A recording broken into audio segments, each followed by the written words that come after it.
Hello everyone, it's Nicola from TravelOnly, and we got a special Explore the World interview today with Samantha Gould from Kensington Tours, who is my guest today as we are chatting about travel and learn a few things about Kensington Tours along the way.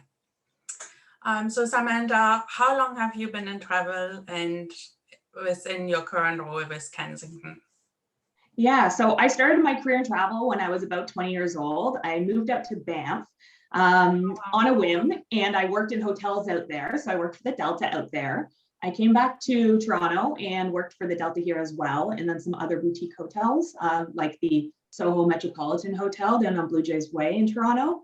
And then I took off traveling for a while. And when I came back, I did something else for a little while. I was actually working in the craft beer industry, selling different beers from all over the world, which is pretty neat because I was kind of in the same realm as travel because I got to travel all over the world for it. And I've been with Kensington now since 2018. So I started as a destination expert selling Asia and the South Pacific, curating custom trips. And then I stepped in recently into an outside sales role as an account executive, working with travel agents like yourself. Okay, great. That sounds good. Like especially the beer experience. Oh yes, and I haven't been to Germany yet, so it's high on the list. Yeah, it's time for you to go. It is, absolutely. So I guess then one of your earliest, what was your favorite travel experience from all your travels you did? That's a really hard question, but I would say probably my first trip going outside of Canada. I've lived all over Canada for university. And my first trip outside of Canada was going to Costa Rica and Panama when I was 21. I went backpacking like you do when you're in your 20s. And I'd never been to a tropical beach. I had never flown outside of Canada. Saw my first monkeys, went snorkeling for the first time. So it was really life-changing. So I think that's probably my favorite. Wow, that's great. That's a beautiful spot. Yeah. So talking about Kensington, what is Kensington known for? So we customize private guided touring. A lot of people come to us for bucket list touring. So, they might have never been to Asia before, or they've never been to Australia, and this is a big trip for them. So they're really looking for off the beaten track highlights and off the beaten track local experiences. On our website, there are example itineraries, but that's really just an example because every single trip is curated and customized from there based on the client's interests. So no two trips are ever the same.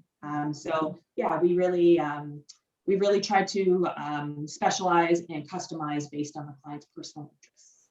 So if somebody is like really interested in like food, like you could also make reservations or build that in for like Michelin star restaurant. Absolutely. Yeah, we get exclusive access to Michelin star restaurants. If they're into, wine, we can have them do a meeting. Maybe they're going to Italy and we can do a private wine tasting in a barrel cellar with a winemaker in Italy, or actually go in, make wine for the day. So there's all sorts of really exclusive experiences that we can create for you. Mm-hmm. And if it's something that we've never done before, then we'll just figure out a way to do it for you.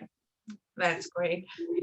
Sam, with the world opening up, I feel people are still hesitant to travel and would prefer to travel in their bubble or like with family or a small group of friends. Like, how do you foresee like travel rebounding as the world opens up?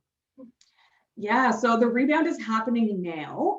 Canada, we're still waiting a little while for our borders to open up, but if we're going to be shadowing what's happening in the US right now, rebound is in full swing. So yeah, we mostly have been seeing families or like multi-generational families or groups of friends traveling together in their bigger trips. So everybody's been cooped up for the last year or so. So people really want to get out there and do something that they've been thinking about for years. So it's really bucket list trips that we have lately been booking. The biggest things have been the North American national parks, a little closer to home, but still incredible scenery. So places like Utah, Yellowstone, Alaska, those have been really big. I'm guessing that places like Banff and Whistler will be very big this summer as well. And Europe is opening. There's 27 countries that are opening to vaccinated Americans to start, and Canada's starting to get included in that as well. So I think Europe is going to be really big for later this summer, going into fall and the holiday markets and Christmas. Okay, super. And what changes has Kensington made due to COVID? So the biggest thing that I really love to tell people about is we actually include PCR testing. If you are, say you're returning back to Canada, you have to have a negative test to come back home.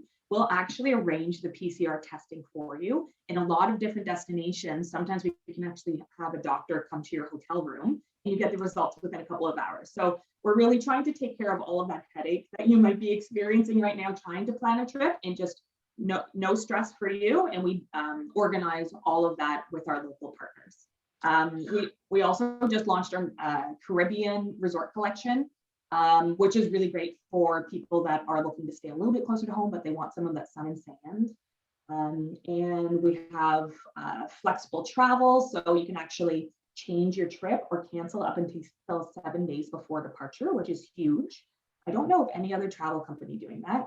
And then I would say we also received a safe travel stamp from the World Travel and Tourism Council, just for hygiene standards. And it's a globally recognized organization. Yeah, that's great. That's great information. Thank you, Samantha. What is your favorite customized itinerary, or your favorite itinerary? Yeah. So I think because I was a destination expert before, I sold a lot of places like Southeast Asia. And I think my favorite would probably be, I had a group of American doctors that were looking to travel to Vietnam, and they wanted to go visit with different local doctors, go to small villages and visit different hospitals and doctors' offices. So that was very neat, because I just remember getting updates from them almost every day saying, wow, this is incredible. We've never been to Asia at all. They were having all of these very exclusive experiences that they're going to be able to share with their colleagues when they got back. So that was probably one of my favorite tours that I put together. Okay. And what are Kensington's top 3 destinations right now with traveling opening up? Yeah, so things have really changed in the last few months compared to, we used to be very popular for things like Africa and Italy. North America has been huge for us. We actually launched this before COVID started, just by a couple of months. So like I mentioned, the North America national parks have been very popular. We're actually starting to see it book out for the summertime. So anybody that's interested, definitely start looking at planning fairly soon. Iceland as well, ever since they eased travel restrictions, that's been a huge, I think it's number 1 right now, actually. And then people, like I mentioned, bucket list trips. So a lot of people want to go on safari, maybe going into the Christmas holiday season. So East Africa, Tanzania, Kenya have been very popular. Okay, super. And what niche markets do you see really fitting well with Kensington? It's like families, just families or small groups, or is there any other like markets that would be a good fit? Yeah, we do. So we do a little bit of everything, but based on the trends that we're seeing, I would say multi-generational families are big.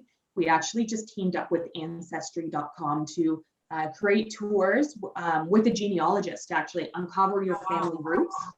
Yeah, very neat. I think a lot of people are looking for a little bit more meaningful trip going into the next year. So that's a really neat option for people, especially those premium to luxury clients. We can really give an elevated experience for that. But because we do a little bit of everything, I would say multi-generational families and groups of friends traveling together that are really looking for a once in a lifetime tour.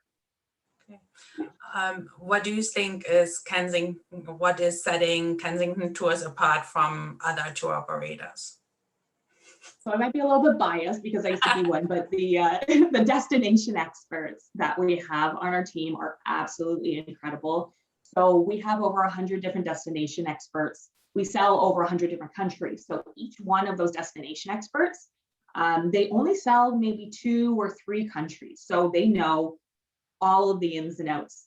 They can tell you, not only like the best and most exclusive restaurants, but they can tell you, what's walking distance from your hotel, boutique shopping that you might want to check out when you have some downtime. They're also going to be able to tell you some off of the beaten track routing and private experiences that you might not find by just looking it up. One that comes to mind is, our Japan destination experts. They can actually arrange a dinner with geisha in Kyoto, Japan. So we have lots of these suggestions that you might not think of on your own. So our destination experts really are the stars of Kensington. Yeah, I have worked with one of your destination experts before, and it was a great experience. So yes, thank you, Samantha. And if you could travel anywhere in the world right now, where would you go? That's a really hard question because I want to go anywhere right now, but I would say I've been to 6 different continents, including Antarctica. I'm really hoping to make that number 7 by the end of 2022. So I'm going to jump on the bandwagon of Africa, and I really want to do a safari, probably at Kenya and Tanzania, but I've just been hearing so many great things about Botswana recently too. So I guess I'll just have to hang in here and wait until things open up, and then hopefully head to Africa next year. Well, thank you so much, Samantha, for joining us today. And it was a pleasure having you. And thank you, everyone, for listening. Thank you. Bye. Bye.